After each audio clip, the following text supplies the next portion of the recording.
4 perkara wajib.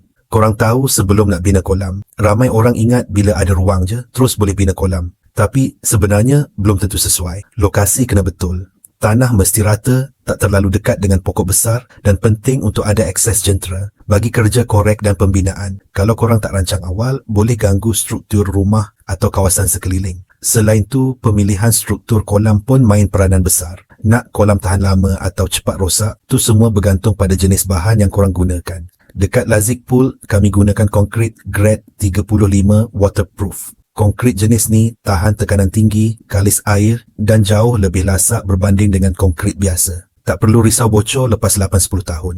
Satu lagi yang ramai terlepas pandang, sistem filter air. Kalau sistem tak kuat, memang cepat keruhlah kolam korang.